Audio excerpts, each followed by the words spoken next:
Hey guys, in YouTube land, hello everyone.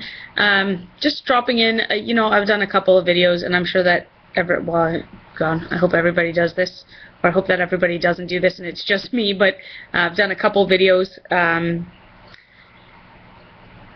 before posting. Hopefully, this will be the one. God, I tend to ramble. Anyway, the last one was like 17 minutes, and I figure if I can't sit through watching it, then neither can you. So I'm going to try to keep these much shorter and just focus on, say, one thing at a time. My last video that I put up, I had thrown my back out, so I was popping in quick just to give you guys an update on that. I've had back pain for all my adult life. What happened as a history here, when I was 21, 22 years old, I was working in retail. I was working in retail, and I was trying to muscle some box out of somewhere where it wouldn't come, and then trying to get it back in, and I pulled all the muscles in my upper back, primarily the ones that start at your spine between your shoulder blades and come around your rib cage. Those are the ones that's where I threw out my back originally, and it wasn't like an instant, oh gosh, there's my back, and it wasn't one of those Robaxacet commercials where the thing's all hunched over. I finished out my day of work. It felt a little sore, but no big deal. And then I was visiting my father-in-law, who was in the hospital at the time, and as I was sitting there, it was getting worse and worse and worse, and then I was incapacitated for 2 weeks. If you can imagine being 21 or 22 years old, and I needed help with everything. I couldn't shower, I couldn't turn over in bed, I couldn't stand up, I couldn't sit down, I couldn't do nothing. For a little while there, during that experience, on the first day, I was having muscle contractions around my rib cage, so it was spanning from my spine around to the front of my rib cage and pushing all the air out of my lungs. That was pretty scary and very, very painful. Anyways, it was a forced 2 weeks off of work because I could not function, period. This time when I threw out my back, it was lower back, which I've never experienced before. I can't say that from the time that I was 21, 22 until now that I haven't had back issues. I think that once you injure your back, that's that. You've got issues. I often find, like, I can't, with the upper back problem, I can't sleep for any more than 7 hours. I bought new mattresses, the whole 9 yards. I can't sleep for more than 7 hours, or I just wake up in pain. After 7 hours, my back is telling me you need to get up and start moving around. So that is what it is. This one, when I was going to Walmart to get my water cooler, I threw out my lower back, which is different for me. I've never thrown out my lower back, which is kind of scary. I don't need any lower back pain to go with my upper back pain, but it is another reason why morbid obesity causes you problems, and I don't want any more back pain to happen. Luckily for me, this one passed rather quickly. I didn't need any time off of work. I just medicated it with Robaxacet 8.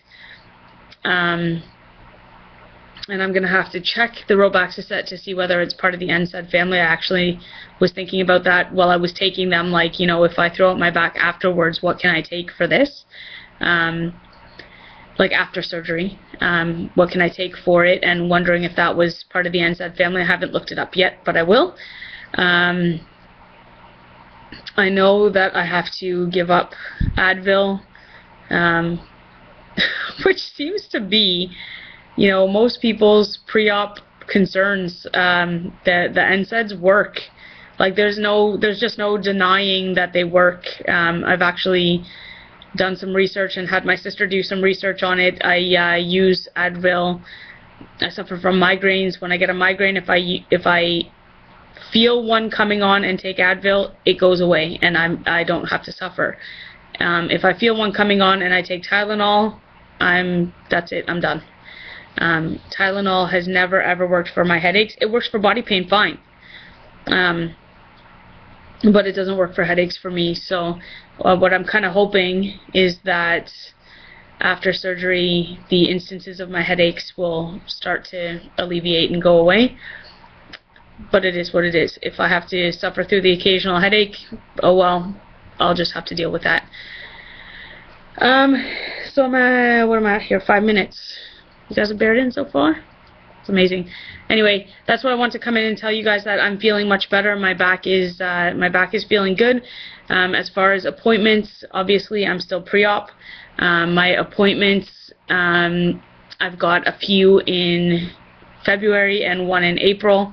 I'm going to try to move up the one in April, but I'm going to wait to try to move that one up until I at least go to, say, 2 of the ones in February.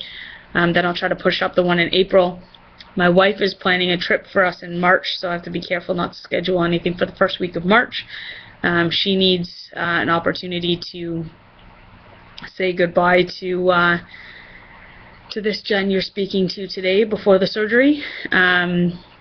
It's not even, we're going to Cuba, and the food in Cuba is freaking horrible, right? So, sorry Cubans, but you know how much selection, and it's not what we normally eat, so it's horrible to us. I don't eat much in Cuba. It's not about food, but it is a place, when I go on an all-inclusive vacation, I don't need to drive.